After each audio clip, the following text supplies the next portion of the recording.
Hi, welcome to SBR Videos. I'm Peter Loshak. We are back with Nick Kalikas from MMAOddsBreaker.com, professional MMA odds maker, previewing the main card of UFC 187, as we do with every main card of the UFC. And joining us over the phone, one of my absolute favorite guests to analyze MMA with, Reed Kuhn from Fightnomics.com. Reed Kuhn analyzes fights from a more quantitative perspective. Reed Kuhn, that's right? Tell us a little bit about Fightnomics.com. Well, the book Fightnomics came out just 2 years ago as the first way to benchmark MMA, to actually talk about what goes on and how it's average and who's good and who's not good.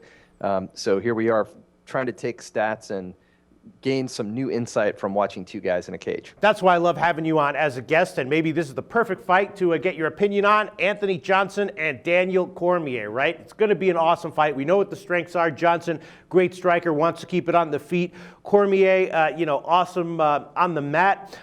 Cormier took this fight off of a relatively short notice. He's still the favorite, though, right now, minus 135. Anthony Johnson on the other side, plus 115. Going to be a great fight. We know what the factors are here. A lot of ways it could play out, though. Reed Kuhn, Fightnomics.com. What's the most likely result in your opinion? I'm actually leaning towards the underdog here. I realize that's kind of a stretch, but Cormier, you're right, his wrestling is superior, but he would have to close the distance against a much longer, rangier guy in Anthony Johnson, and that's something that Anthony Johnson's greatest weakness was back in the day. He got submitted 3 times, but he has looked a lot better against big guys like Phil Davis and Gustafsson.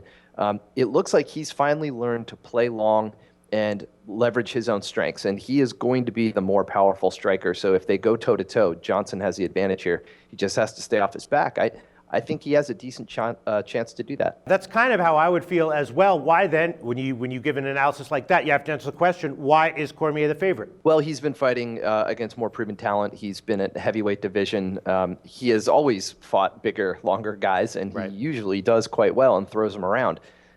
He came up short against John Jones because he couldn't close that gap, and he got picked apart trying to move forward into strikes. And that's kind of what I see happening here. But then again, a good grappler is eventually going to beat Anthony Johnson.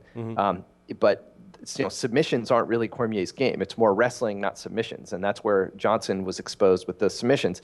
And so I agree that the line should stay very, very close here because it's a very even matchup and it could go either way. Each man's strengths is something different. So I got to lean with youth and range and Anthony Johnson's power. All right, and before we get Nick's opinion on this fight, what's your take on the total? Do your stats have anything to say about that? Because obviously it's a 5-round fight. Total a little bit on the low side, 2.5 right now at 5 dimes. The over is minus 150, under is plus 120.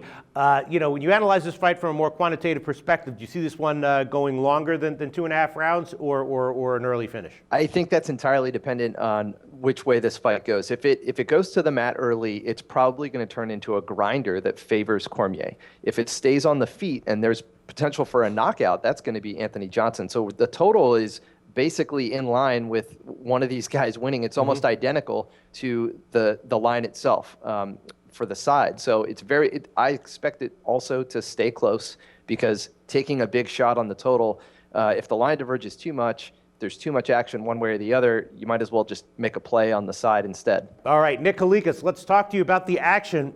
Huge fight, very competitive line. I'm assuming a lot of people are taking big opinions each way and that you have big action on this one and that it's mostly balanced. Is that accurate? You're correct, exactly that. Yeah. A little bit more action coming in on Cormier.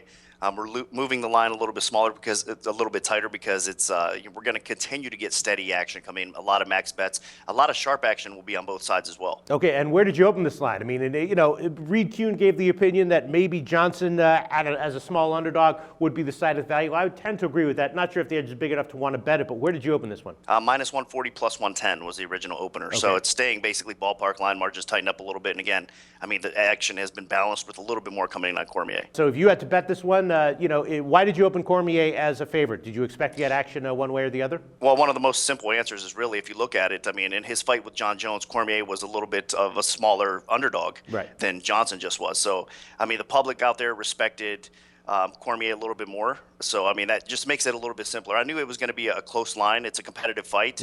So Cormier being the slight favorite, I think, is is reasonable. I mean, I do think that it's tough to bet on him, though.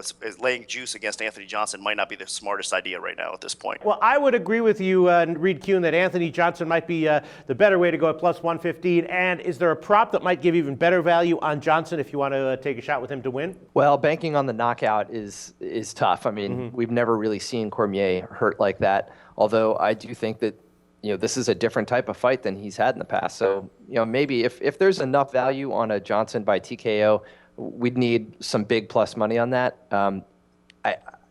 Too risky, I think, too specific. I think there's other matchups on the rest of the card where banking on a knockout would be a much more interesting play. All right, but in general, you think small value with Anthony Johnson, but not necessarily huge value. But that is the side that you think has value at plus 115. Yes. Okay, Reed Kuhn from Fightnomics.com. And of course, as always, Nick Kalikas from MMAOddsbreaker.com. Thanks so much.